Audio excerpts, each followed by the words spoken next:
Hello, dear friends. Happy still February. Hope you guys are having a wonderful month, and I hope that it's not too darn cold where you are. February is always one of those months you never can tell. Kind of like March. We almost are like in the tail of winter and thinking that it's going to have a few nice days, and then it turns off and then we have to say bad words because it's freezing outside, right? So, not too bad today. Hope you guys are having a wonderful, wonderful day. We are going to move right into project 5 and 6. Now, this is going to be even more abbreviated than the previous two videos because we've covered a lot of stuff in those videos and we're not going to repeat all of that. So, we're going to go right ahead and work on getting these watercolored. I told you guys we were going to do all of them this month instead of making you keep referring back, but we're going to go ahead and you can do this along with me if you have your kits and you are working together. So this, again, I said 5 and 6. These are kind of the last cards that I made, and they used some of the leftovers from the other cards, which I think is just really, really fun. And it's always a good feeling to be able to use the product that we have instead of just leaving the little tiny pieces in your little paper baggie and maybe using it, maybe not. But we're going to do more of the watercoloring with our stamp pads. You guys, I'm not over this technique. You're going to see it again for March. So if you're not on board yet, do yourself a favor and get out your ink pads and start playing. I think you're going to love it. It's very freeing. And it is very easy to cover up any blunders that you might make. That's my favorite part because I am not a skilled watercolorist. In fact, I have no training whatsoever. But this is just a really easy way to lay that color down and make it look really authentically watercolored without using any of the product, right? So we're going to put together the mulberry one today, you guys. We've seen kind of a pattern this month. We've had a pink version and a blue version. So this one we're going to do the mulberry. And we are going to use the same exact colors you guys have seen in previous videos. No periwinkle this time, okay, because we're not doing a blue version. I'm trying to remind you guys to use intense black when you do your stamping. Intense black or archival black. I just seem to have better luck with intense black, but you're going to want one of the two of the blacks so that you are stamping with a permanent ink. That will prevent it from running or bleeding or smudging, smearing, all those words that we don't like, right? So make sure you're doing your stamping with that so that you can continue to keep that bold, crisp outline look without causing problems when we get it wet, okay? So the three colors that we're going to use today are mulberry, sage, and evergreen. Now, like I've told you guys in the earlier videos, if you maybe don't have a large stamp pad collection or you don't have more than one color of green, maybe you're new and you're just building and that kind of thing, you can get really, really beautiful multi-tone colors with the single stamp pad. And so I'm going to show you guys how to do that with the mulberry today. So if you're looking at the card that we're going to recreate, you can see there is some significant tone differences on those florals, right? That's just one single color. And so the method to the madness that I've been showing you guys all month long in the videos is that which we're just going to lay down 2, or you can lay down more if you would like, layers of the color, okay? So we are going to, I've got my water brush out, although I'm not using it like a water brush, stamp pads, paper towel, a tiny, tiny, tiny bit of water, because really you only need a tiny bit, and a paintbrush. I'm just using a watercolor brush because that's what we have in the catalog, but moreover, if I'm being real with you, it has a much thicker barrels than a standard paintbrush, and I just tend to be able to grip it and control it better if I have that thick barrel. It's just really, really easy for me to hold on to, where a regular paintbrush is so teeny tiny, right? Like they're usually smaller than a pencil, and that's a little bit more challenging for me. So I use a watercolor brush like a regular paintbrush. So if you don't have one, you can either grab it over on the website or you can use a paintbrush from your stash. But I tend to, and you guys have seen this all month long when I've done these videos, I tend to have a watered down, muted color over the left, and then the more concentrated color stays over to the right. Don't worry, you're not going to ruin this by adding water to your palette lid, because when you're done, if you're concerned that you have too much water in here before you close it back up, just take your paper towel right here and just dry it out. It'll be absolutely fine. But I tell you, I rarely ever do that. And I mean, I cannot even think of the last time I did that, because you're using such little bit of water that it is not going to harm a thing. If you don't have Pardon me, if you don't have a stamp pad but you have reinkers, you can do that too. But again, I'll tell you, it only takes like a drop, okay? We're going to paint with reinkers next month. So you can use stamp pads as well, but I'm going to actually show you guys how to do it with reinkers too, just to add a little bit of variety. So what we're going to do is, again, same concept that we've done earlier in the month. We're not changing anything for these videos.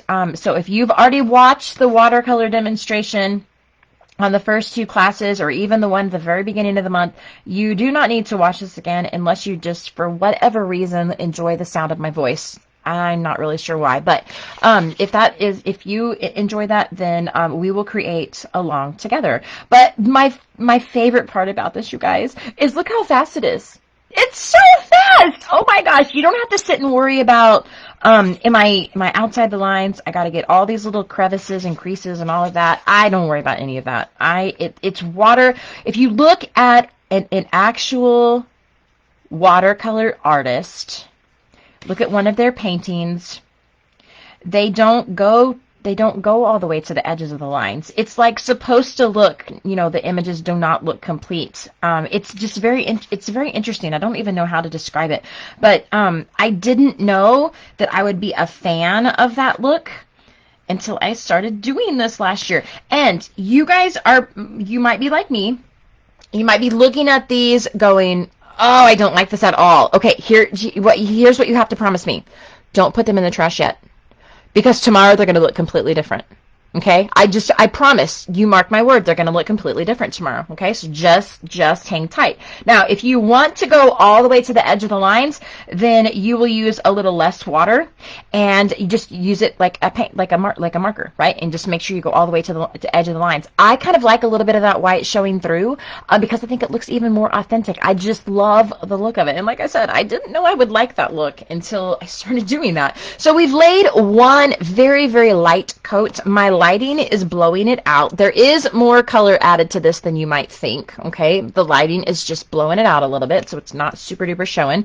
But what I like to do is we're going to allow the water to determine where the color is going, okay? So I'm putting a little bit of water there on the middle, which is where I want this darker color to go. But I'm just kind of dropping it down into that puddle, and I'm letting the water determine where it goes. Now, if you guys want to kind of place it yourself, you can do that. You can get your paintbrush and do it just like you would if you were painting, you know, without letting the water make that color travel. That's totally up to you guys, but I kind of like doing that. Again, it looks a little more authentic. I don't have to get caught up in, oh gosh, is this the right shape? Is this the right, you know, where is this going? Or what's going on? I just let the water do it, and I don't think about it, because flowers don't usually, they don't have, you know, sometimes color where we expect them to have color and that kind of thing. And so it's kind of fun to let that water do that work for you. If you want the color a little more muted, then use a little more water. If you want it darker, use less water. But you guys can see these are very dark right now. Tomorrow, they're going to look different. Mark my word. I absolutely promise you. Okay? So again, even on the little one, we're adding a little bit of color. I'm kind of gravitating over here to the right portion of my stamp pad, because that's where my non-diluted, my more concentrated color is. Okay. All right, perfect. So now we are going to put these mulberry ones aside. We'll put the lid back on our stamp pad, and then we've got 3 leaves. Now the colors of green I'm using are sage, because that's part of the palette of the Sweet Memories collection, and then we're going to use evergreen for the more bold color. But like I said, guys, as you'll see in like we did with the mulberry, you can get a really beautiful 2-tone or even 3-tone look just by using the very same stamp pad. You're just laying your color down in some different ways, okay? So that's absolutely up to you. If you want to grab the evergreen, you can. If not, that's okay too. Just know that the evergreen does go a ways. It's a pretty bold color. Like, it's not really near the sage on the spectrum, okay? So if you want to just use sage instead of the evergreen, you absolutely can. But I'm just doing the very same thing that you guys saw me do with the flowers. I'm taking, like, my first layer is usually just water, or it's very diluted color, because we're just kind of allowing the water to draw that color where it wants to go. Okay. And the kind of fun thing about this, you guys, is that if you get outside the lines, you many times can just kind of wipe it with your fingers and it just goes away. Okay, so like I said, this is very user-friendly. If you don't go all the way to the edge, or if you go outside of the lines, it's all okay. It's all okay, I promise. Okay, so we've got some sage laid down, so we have some really nice soft green. And I'm going to go in and just bold it up with a little bit of evergreen. And remember, as I said, a little bit of evergreen goes a long way. Like a long way, my friends, a long way. So again, just some more of that water near like where that vein is on your leaf. We're just going to kind of let the water take this color wherever it wants to go. It's really fun because when this evergreen dries, you can see even a little bit of like the blue hue come out of it whenever it is kind of running on here. It's very cool. It just gives a completely different tone than just the sage by itself. When in doubt with your color, guys, always add more water because that's going to make it a little less bold, a little more muted, okay? And you can always go in and add more color, but you can't take it off as easily. So that is a good rule of thumb. But it really just gives you a beautiful, beautiful, beautiful, beautiful look. I love it. Like I said, you're going to be seeing this for a while. I know for sure you're going to see it in March because that artwork is already done. But you might see it in April too. I'm not sure. We'll see. I just love it. I'm just keeping that darker color kind of there near the center. And if you want to go back in and pick up some of the color before it soaks in, you can do that sometimes too if you hurry. And you can essentially just maybe use your paper towel and dry off your brush and go back in there and lay your brush on top. Many times it'll kind of pick some of that up. It really does soak in pretty fast. But the fun thing about this is really high quality watercolor paper, but it's not high priced. And in your kit, you guys you will get 2 sheets of the watercolor paper, and so you'll have more than enough than you need to create all of these. But it's such great paper that it does not curl or bow, and it will not soak through the back either. It is really, really high quality. I love it. I love high quality without the high price. That is, I mean, what's not to love about that, right? Okay. So let's do a little bit of stamping really super duper quickly. We just have the Grateful for You friend. I've already run around the outer edge with my doodling pen, as you can see, and we will grab our stamping platform and our stamp set. So we've got Grateful for You. Let's see, we're kind of putting it at an angle, but the Grateful for You is going to be straight. Okay. So we're just turning it slightly, but I want my Grateful for You to be straight. So let me just make sure. Turn it just a tiny bit. Okay, that's going to be perfect. Okay, so I always like to put my stamp down on the paper, and that ensures my placement. Some people put it on the grid up here, and to me, you might get it straight on the grid, but it doesn't necessarily mean that you're going to get it stamped where you want it to be stamped on your project. And that is really, that's my main concern. So we are going to, this will take a couple times, I'm sure, because my ink pad is a little bit drier than it really needs to be. Perfect. Okay, done with this. Got it over here in our pile. We'll get this stuff out of the way. Okay. So now let's give this card base a good crease. They generally do not come perfectly creased from the factory. And then when I fold them to put them down in the envelope, because as you guys know, when you get the kit, you get the envelope and the card base as well. All that is provided for you. They generally don't seem to fold in the center on those manufacturer creases either when they go down in that card. So, okay, so what we're going to do now is we are going to do, before we put this onto our card base, we're going to do a little bit of playing, okay? So this little scrap we're going to save for the inside. If you watched the middle video this month, you've already seen what we're doing with that. But I am going to have a little bit of fun, and we are just going to kind of like stagger these a little bit. This was just kind of a fun way of using the leftover inside pieces from this card here, okay? So I used the inside cutout piece of the card base, the cardstock here, okay? That's this piece right here. All right, and then like the pattern paper on the mulberry here, I cut a frame, and then I cut a square out of that. That is the inside that's going to go to decorate the inside of your card. So you can see I've really used up all of this instead of just grabbing this inside square and putting it back in my baggie. This is a way we're actually able to use it for a decorative purpose instead of just being in the business of storing product, right? Which doesn't help anyone. So super duper fun way to kind of use up some of those inside pieces. And I hope, you know, you guys know when you get the kit, whether you earn the kit free with your order that you placed during February, or if you're getting the cutting files over on my blog through PayPal, either way, that cutting guide, when I create card designs or page designs that save product, you guys get to take advantage of that as well, because you're getting the cutting files, right? So if I can maybe show you something that you maybe did not think of that way, then hopefully that is really helpful for you, because everybody likes to save product, right?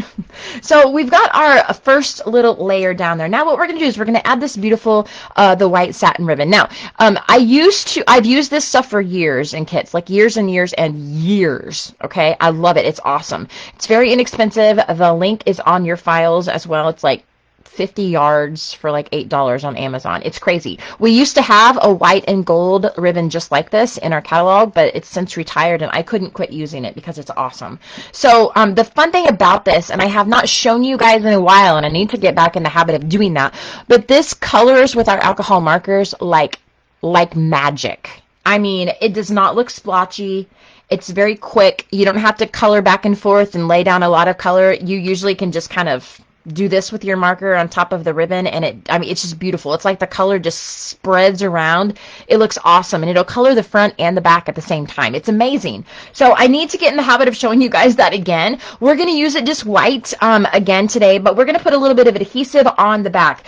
Everybody, this is one thing I learned in crafting world. Everybody puts ribbon down on projects different. Ribbon and twine. Me, one of the things that I do not like at all, like it is I just cannot stand it, is I don't like to have ribbon or twine that's like lumpy and bumpy. I don't want it fluttering on the card. I want it adhered down where it's flush. It's not going to get caught under a fingernail and get ripped up when someone's opening the card, that kind of thing. It drives me crazy. So I want it really secure down. I feel like it looks very pretty that way, and that ensures that someone is not going to get something caught underneath it and pull it off or pull it loose or something like that. And so what I'm doing is I've got about 10 inches of ribbon here, maybe a little less. You only need a tiny bit. We are going to span across the 4 inches of this pattern paper twice, okay? So you're only going to see 8 inches of the ribbon, maybe a smidge more than 8 inches because it's at a diagonal. But we're not going to wrap it all the way around twice because that just uses too much ribbon. So we are going to, I've cut a length that's about 10 inches, and that gives me about a half of an inch on either side to kind of bend around there. But we're going to put some 1/8 of an inch score tape on it. This stuff is really inexpensive. I just buy it on Amazon, and I usually will get a package that has a roll of 5/8, a roll of 1/4 inch wide, and then a roll of 1/8 inch wide. And this stuff is amazing and is the absolute best adhesive ever for ribbon. I love it. I love it because it is going to give it a really great adherence. Remember, like I told you, I don't like it to be flopping around and that kind of thing. I want it to be stuck down onto the project, right? But you can get that result with liquid adhesive as well. Well, darn it. got that kind of off-centered. I usually do this before the camera's on too, but I haven't for a long time, so that's why I wanted to today. You can get the same look with liquid adhesive by, running a strip of glue down, and then it would hold the entire thing down. But many times what I have found is you can actually see liquid adhesive seep through ribbon. And I didn't want that either. This is just perfect. It is literally the same width, okay? We'll take that backing off of there, and it's going to hold it down perfectly, absolutely perfectly. So I'm just going to determine where I'm cutting. And then this one, yep, okay, perfect. All right, so now the drawback is occasionally the backing is difficult to get off, but it looks like it's okay today. Okay, so we've got one little X is going up this way. I'm not super duper duper smushing it down just in case I'm not happy with the placement. You guys know when you watch a video of mine, no one's committing to anything until we're happy with it, right? Okay, let's get the tweezers out.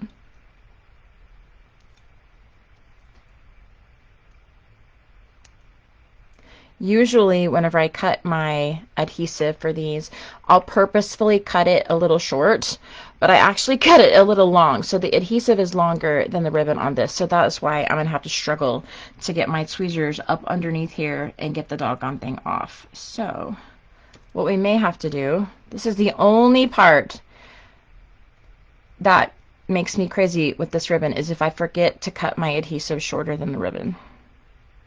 Oh, goodness gracious. This would come off fine if I didn't have a camera on. You do know that, right? That's usually how it works. Okay, here we go. Now we're in business. Now we're cooking with bacon. Okay.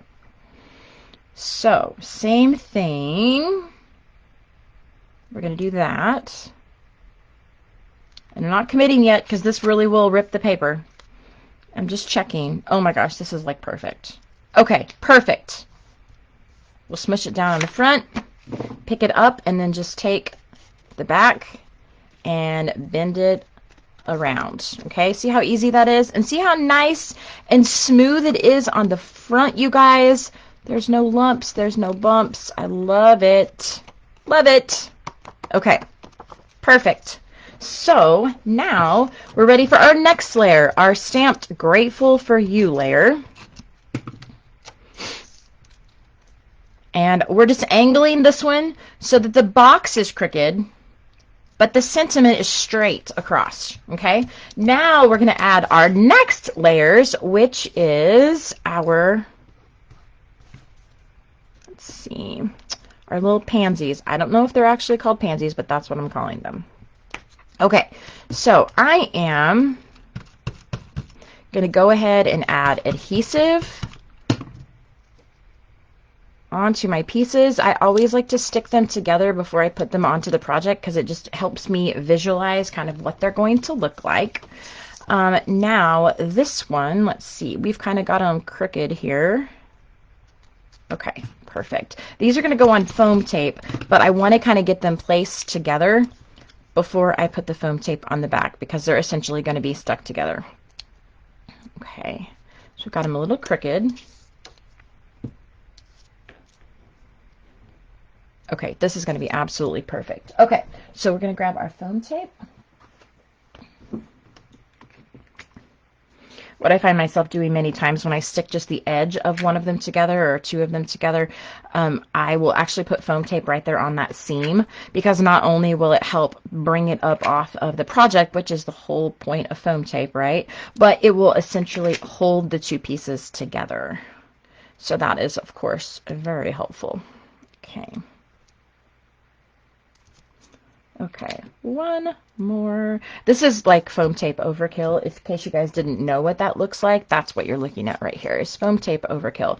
So now what I am doing is I am going to get this placed where I'm super duper duper happy with it. Remember my leaves down here. My leaves I didn't put foam tape on. You guys, They're so pretty. They're so beautiful and blended. I love it. I can't wait to see what it's going to look like tomorrow.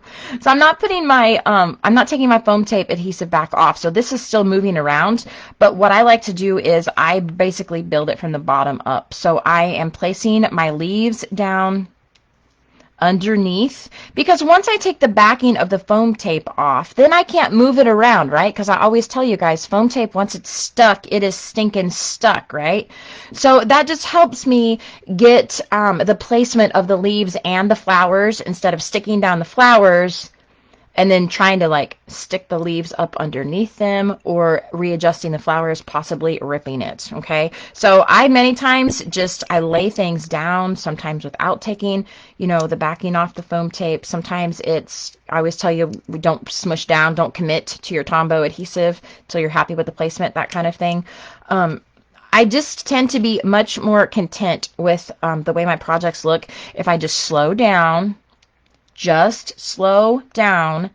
and take a peek at it. Just kind of test it and see see if you can place it where you're super duper happy with it. And that just usually saves me from either ripping things up and ripping my project, or being kind of unhappy with it whenever I you know, if I'm just dealing with it. So just your like public service announcement to like calm down, get your pencil out if you're in question, mark things, measure things.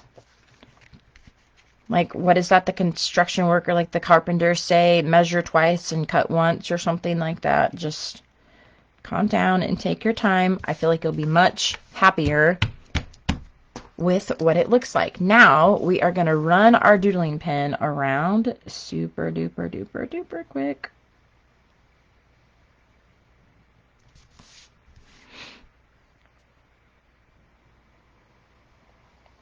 I think, looking at this, I put this on upside down.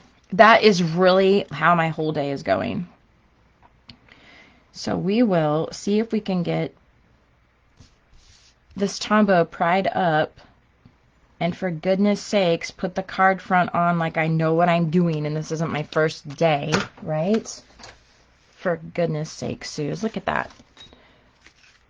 Guys, I'm just not good enough with editing videos and all the things to do a blooper reel. If we could do a blooper reel, oh my word, heavens to Betsy, we could have some views on the videos then.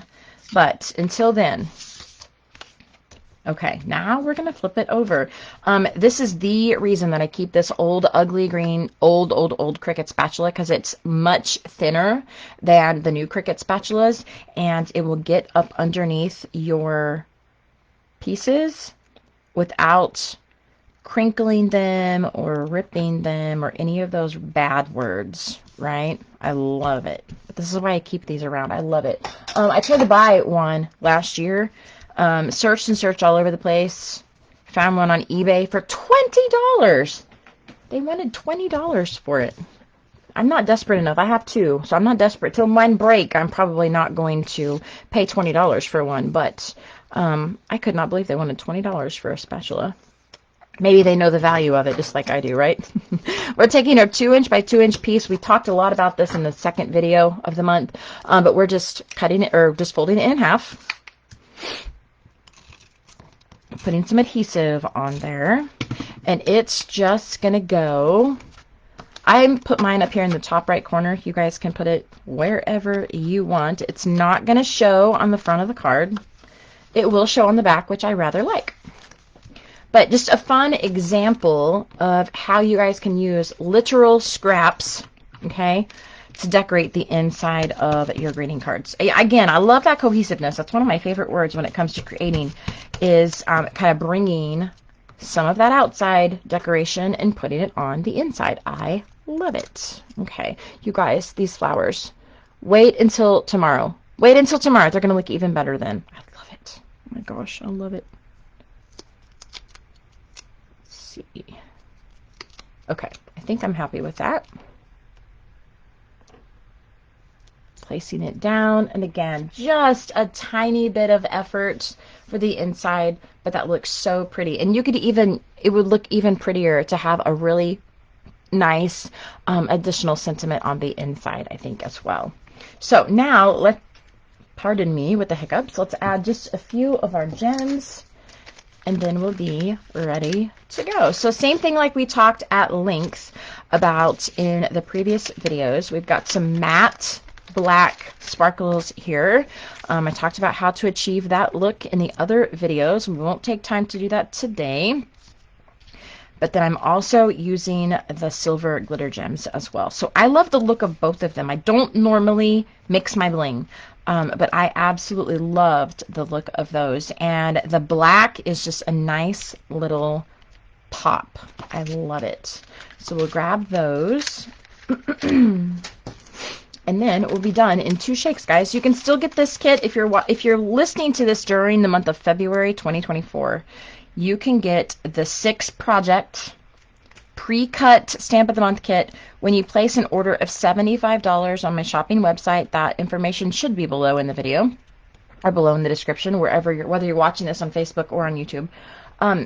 But your $75 order, that's after you've deducted any VIP credit and before you've added your tax and shipping. $75 is the magic number, and you'll get the 6 project pre-cut stamp of the month kit shipped right to your door as a thank you from me, okay? You're not committing yourself to joining a club, or you're not committing yourself to joining as a VIP if you're not one, although I don't know why you wouldn't be one, because it's an amazing program, and there's a really cool kit that I give to my ladies for joining. And you're not committing yourself to ordering every single month, okay? This is just simply a thank you gift from me to let you know that I'm very grateful for you choosing to do business with me. So this month, the pre-cut kit is 6 cards. This is the last assembly video for this set of cards that I've done this month. You can see the other 2 either on the Facebook page or over on the YouTube channel. And I hope that you guys enjoy putting them together. I work really hard on the kits every month, and it especially takes a lot of time to cut all of them, sort all of them, pack all of them, and it takes a lot of money to ship them to you. So please know that I'm very grateful for you guys choosing to do business with me. It sounds really, really cheesy, but you are quite honestly helping to put food on our table when you place orders with us. So we're very grateful for that. And if you guys have questions, either about the kits or close to my heart, or the assembly of the projects, you guys are welcome to just put a comment below, or you can send me a private message. It's up to you. But I'm so happy to serve in whatever way that I'm able. And until then, I hope that you guys have a wonderful, wonderful rest of the month of February, and I'll be on the incentive trip the end of February and the first part of March, and so you guys will get to break in the first part of March without me, but I'll be back soon into the cold weather on dry land, and we'll talk about all things March then. So I hope you guys have a wonderful, wonderful rest of your day, and again, send me your questions. I'm so happy to help. Until then, I'll see you next time.